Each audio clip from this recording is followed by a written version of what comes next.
sorry that I wasn't here to see you grow this big. Maybe one of these days I'll be able to explain to you what happened.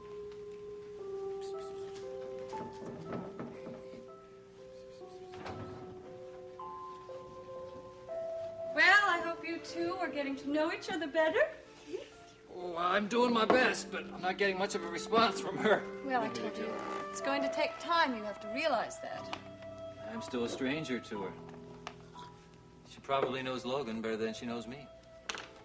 That is because she saw more of Logan than she did of you. You were too busy playing house in Oakdale. I'm sorry. Maybe I'll just have to spend more time with my daughter so she knows my face. Yeah. I just don't want her growing up thinking that Logan's the only man in her life. She never thought any such thing. He was here a lot, wasn't he? Almost every day. Yes, he was here a lot. No, it was not every day. You'll excuse me, I really have to get going. Mrs. Scott, you are going to the hospital, aren't you, to see Emily? Yes, Molly, I am. I was wondering, have you changed your mind about taking Mr. Scott with you?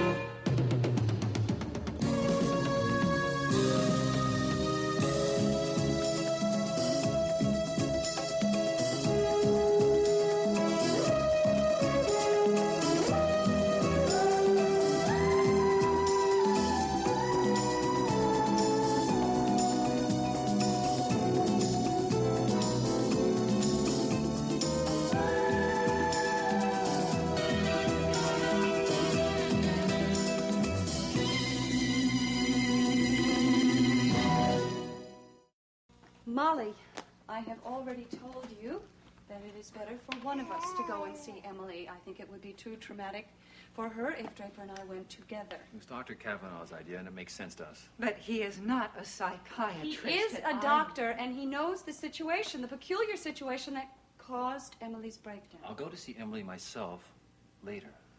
All right. I'm sorry. It was none of my business telling you what to do. It's all right, Mom. I'll get that. Scott residence? Why, yes, she is. Mrs. Scott, it's for you. It's Mrs. Swift. Oh, I'm sure she's backing out. Thank you. Yeah, that's what Yes, Raven. April, I have a problem. Is it about our date this evening? No, it's about my date this morning. So my mother is getting released from the hospital, and I should be there, and I don't have a babysitter. Well, didn't you know you were going to need a sitter last night? Well, I had one, Mrs. Cross, but she's got a hangover this morning, and I just can't find anybody else. Well, I guess you could bring Jamie over here. No, you see, that's the problem. I don't have time to go in there and get him dressed and bring him over there. Raven, well, I really don't know what to suggest. I'm on my way to the hospital myself to see someone. And I was just about Look, I know, but didn't Molly answer the phone? Couldn't she come over here and sit with him for a few hours? Raven, I really don't know. You may have forgotten, but I have a baby of my own. Well, why can't Draper sit with Julia for a while? He's still there, isn't he? Yes, he's still here. Hold on a minute. Molly, it appears as though Mrs. Swift has another babysitting problem. Do you think perhaps you could help out? Certainly, I'd be glad to. It will only be for a couple of hours. Her mother is being discharged from the hospital, and she feels she should be there. You understand? Oh, of course not, but what about Julia? Yeah. Draper, do you think you could possibly spend a couple of hours alone with Julia? I think it'd be a good chance for the two of you to get to know each other. No, wait a second. You know I still don't feel very comfortable with all this baby stuff, the diapering, Yes. the feeding. Well, Molly will make sure that Julia is fed and changed before she goes, and in case of an emergency, you'll know where you can reach either one of us. Well, I'll go get things ready. Thank you. Raven? Yeah? Molly will be over there just as soon as she takes care of things here. Oh, great. And I'll see you this evening then. Okay. I love you. Bye-bye. I love you too. You certainly have changed around here. Now you're doing favors for the I woman. am doing nothing for Raven. I'm doing it for Jamie. And for Logan, too. I mean, you, certainly have to smooth things over with her for him. Is there anything wrong with that? I thought Logan was your best friend, too. Yeah, he is. Little baby. I really have to be going. I'll see you later. Okay. Bye. Good luck. You take care of Daddy, baby, okay? See you by Mommy.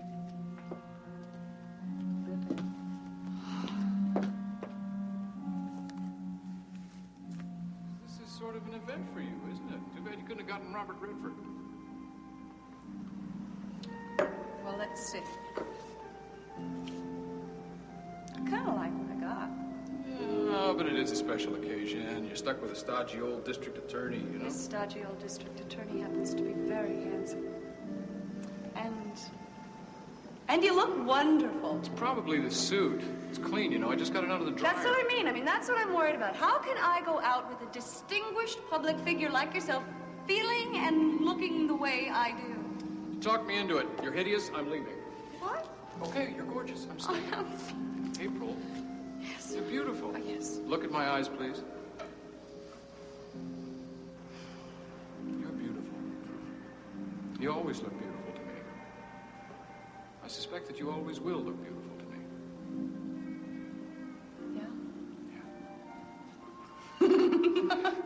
Yeah? Thanks. I needed that. Oh. Friendship. Oh, I hear that word so often these days. Friend, friendship. That's what you are. A very good friend. Very good friend. Well, that's a little better. Step up. On a scale of 1 to 10, I suppose you'd say I was, 7.5. 7.5. Oh, Is that bad? not an 8. Well, look, speaking of numbers, what time is our reservation? 7.5. Oh, I guess we better get going, huh? Yeah, I guess so. I'll take these in. Logan? In all seriousness now, really. Do I look all right? In all seriousness, you look fine. My hair, my makeup? Perfect. I don't know. I'm not so sure that you can really see from that far away now. Look closely. My eyes? Perfect. Both of them? It's hard to tell which one is more perfect.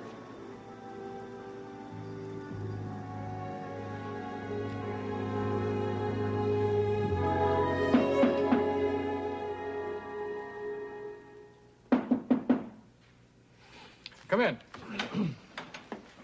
Hi. Well, a delegation from the police. Don't go quietly. Come on, come on. We thought you'd be interested in hearing a wrap-up on the Scott case. Absolutely fascinated. What have you got? Sit down. Oh, just about the whole story. Frankie Palmer hasn't stopped talking since we brought her in. Yeah, and she hasn't stopped eating yet either. We now know that there were 4 involved in that payroll heist that Kirk Michaels was killed in 9 years ago. Frankie Palmer worked in the payroll department. She planned the whole thing out. Classic inside job. Yeah, apparently she was the mastermind, believe it or not. She used to pick up these young boys to help her out. She was smart enough to keep herself from being involved. Until now, anyway. And since the 2 that actually pulled the job off were killed... Yeah, and Frankie and Larry never believed that Kirk Michaels was really dead. They just thought he ran off with the money, that the police were lying. Yeah, and then when Kirk all of a sudden came back to life... Well, you know the rest of the story. It's just lucky for all concerned that it had a happy ending. No, it wasn't luck. It was Deborah and Calvin. If they hadn't been there, well, Draper would have been murdered 6 months after he died. That must have been some reunion. Yeah, it was. Right now, I'd say April and Draper are about the happiest couple in the world.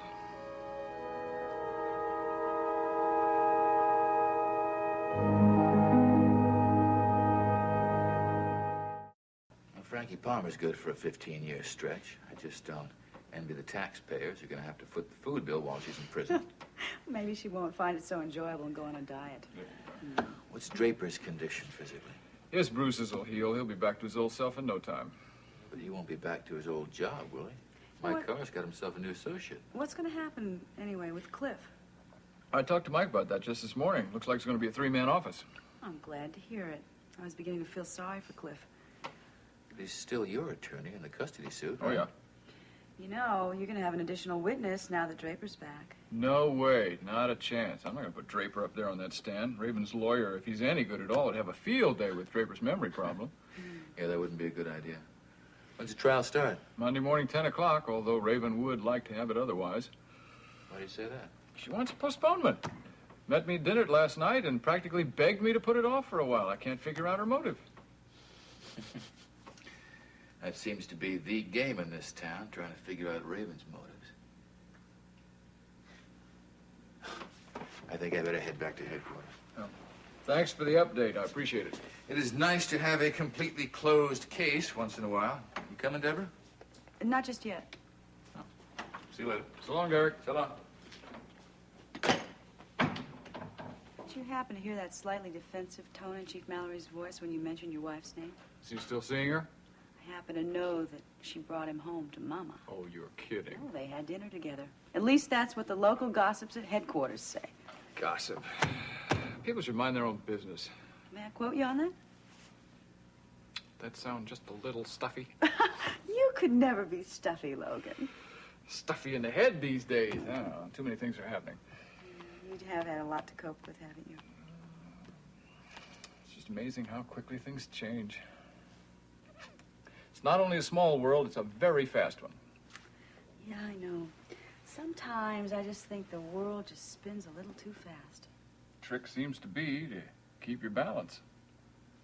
Yes. Well, I guess I better be going if I'm going to let you get back to work. I guess so. Thanks for stopping by. It's always nice to see you. I hope the next time I see you, the world will stop spinning quite so fast. I'll rank to that. Deborah, I was just thinking maybe we could slow it down a bit ourselves. Are you free for dinner, say tomorrow night? Yes, I am. Just give me a call and let me know what time, where. Will do. Call you this afternoon. Thank you. Bye-bye.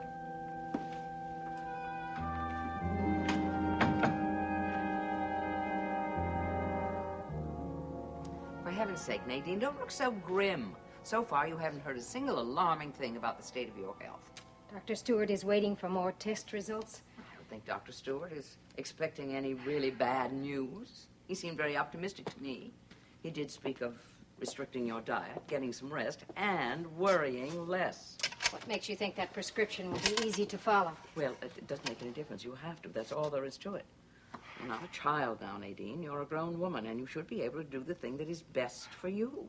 Geraldine, what Dr. Stewart was prescribing was happiness. And I'm afraid that doesn't come in pill bottles.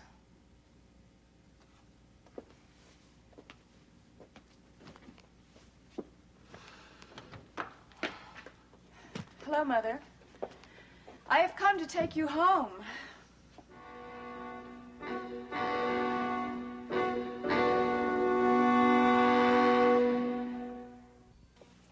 Raven, I told you distinctly that I was going to manage by myself. Well, then what is she doing here? I came to make the same offer, but she's refused me as well. I have rented a car on my own. I am perfectly capable of driving myself anywhere I want to go. Mother, that is ridiculous. You have just been released from the hospital. I have had plenty of sleep, Raven. I'm feeling stronger than I have in weeks. I refuse to listen to you. You have to come to my apartment anyway and pick up some things. I will get there on my own, I told you. Thank you. I'll be there early this evening. You are the most stubborn woman I have ever met. Your mother knows her own mind, and once she makes up her mind, Raven, it's virtually impossible to change it. Yes, Raven. You might make a note of that. You might change your mind if you gave people a chance. You'll give me a chance, won't you? And you know what I'm talking about. Yes. I know very well what you're talking about. Oh, I'm sorry, Geraldine. This is mother and daughter business. Raven, it seems to me that you have neglected to ask the most important question of all this morning, and that is the question about your mother's health. Have you heard something? Dr. Stewart was in this morning. He said there are 2 or 3 test results that will be available for a day or two, but everyone seems to agree that I have a form of enteritis. Is there anything they can do for you? Well, there's some medication, but diet and lifestyle seem to be the most important way to control it. And it must be controlled, Nadine. Your mother has the most intense kinds of pain during one of these attacks, Raven. I nearly fainted with pain the day before I left for Monticello. Mother, you have got to take care of yourself, and I think you should postpone this trip to London. Stay here for a few weeks and let me take care of you. If your mother were going to stay, she would be staying with me. Please, you two. Don't fight over me. I have made up my mind about this return trip. I am going back to London. just as soon as I talk with Dr. Stewart. I have something very important to do in London. I have a date with my solicitor's office. Well, if you're going to be stubborn about this, but you're going to come over tonight, aren't you? Yes. I'll be there about 6. Well, we can have a nice little talk then. Alone. Nadine, what is all this talk about London and your solicitor? It's about my will, Geraldine. But you told me yourself that you had disowned Raven, that she wasn't going to receive a cent. Yes. I just want to make doubly sure. That's all. Logan, why not? You have got to do this for me. All right, but you're going to regret this. You're going to regret this for the rest of your life. I have got to think of something.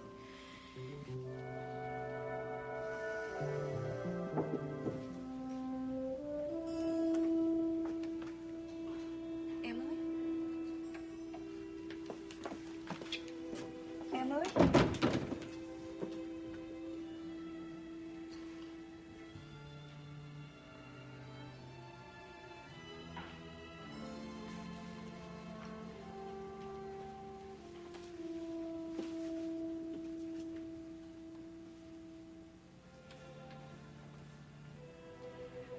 Emily, I just wanted to let you know that I understand everything now. I realized what was happening. It's really kind of incredible that we were friends, you know, when you think that my own husband... Well, I guess that's not such a mystery anymore. You must know that. Draper led you to that house because he wanted to go home. He wanted to be near his friends and family. It's kind of ironic, isn't it, that that's how we became friends. Damn, I wish there was some way I could know if you understand what I'm saying. You know, Emily, do you hear me? Well, in any case, I thought it would be a good idea to come and see you. Molly wanted Draper to come with me, but I thought it might be too much for you to see the two of us together. Emily, look at me. Please.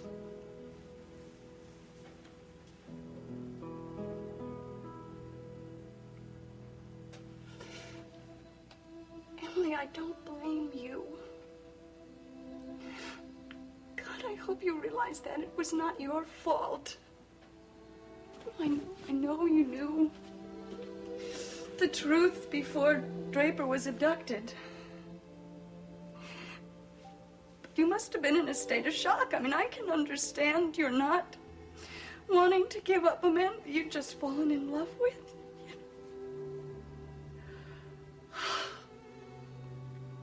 But you did tell him. I mean, you did.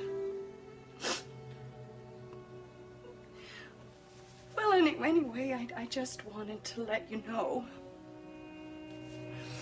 that we care about you. And we're going to do all we can for you. Draper and Molly and me.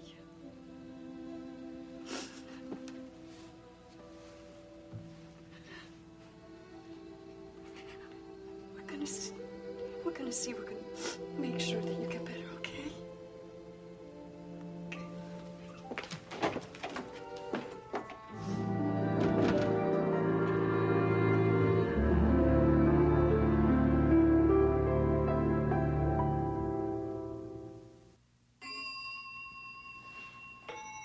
Who could that be?